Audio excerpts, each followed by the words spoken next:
Sveiki, mylėjai. Šiais laikais vaikai labai mažai juda. Jie labai daug laiko praleidžia prie kompiuterio, telefonų ir apskritai prie ekranų.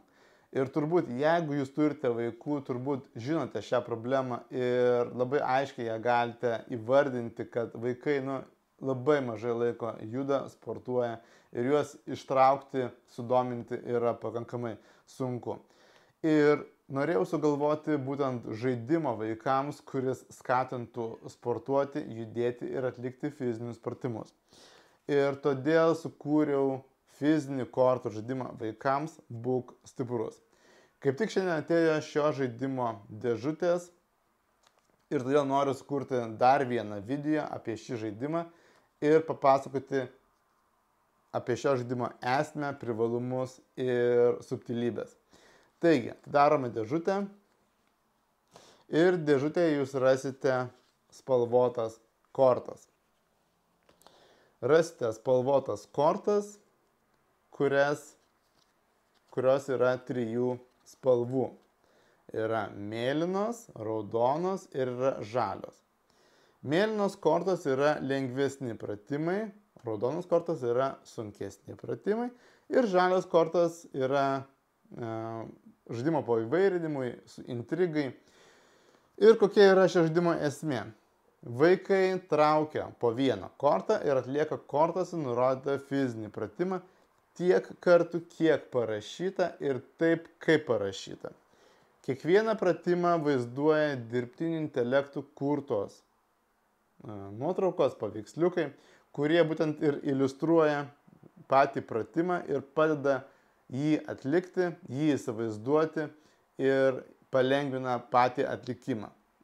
Netgi lavina ir fantaziją. Vaikai traukia kortas, atlieka pratimus ir tikslas yra surinkti kuo greičiau 10 taškų. Tai yra tarsi rungtynės. Vienas klientas man yra sakęs, kad šiame žaidime trūksta intrigos.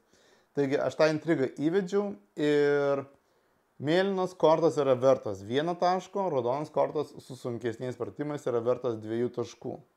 Taigi vaikas traukdamas kortą nežinos, kokį pratimą jisai ištrauks, kokios spalvos kortą, kokios vertės tas bus pratimas.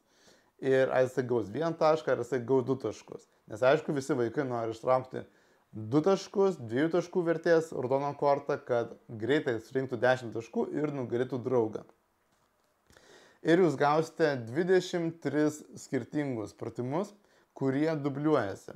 Bene kiekvienas pratimas dubliuojasi, tam, kad vaikas tikrai išmoktų atlikti pratimą ir iš tikrųjų yra maža tikimybė, kad jis ištrauks tokį patį pratimą antrą kartą, nes pratimų yra netgi 23 ir tikrai yra daug labai įvairių kortų, įvairaus sudėtingumo pratimų.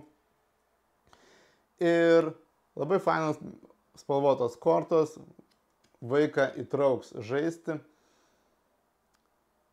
Kortos yra ilgamžės, siunčiu į visus Lietuvos miestus ir miestelius. Gausite su tokia mėlyna dėžute, kurioje galėsite saugiai laikyti žaidimą ir galėsite žaisti su savo vaikais, tėvai galės žaisti su vaikais, vaikai galės žaisti tarpusavyje. Taigi, jeigu norite šitą žaidimą užsisakyti ir žaisti kartu su savo vaikais arba kad vaikai žaistų tarpusavyje, tiesiog parašykite komentarą ir aš būtinai atsakysiu, susisieksiu su jumis asmeniškai ir išsiųsiu į jūsų artimiausią paštomatą. Siunčiu visus miestus ir miestelius visoje Lietuvoje. Jeigu jūs gyvenate užsienyje, manau surasiu galimybę atsiųsti ir į užsienį. Taigi, iki kitų video.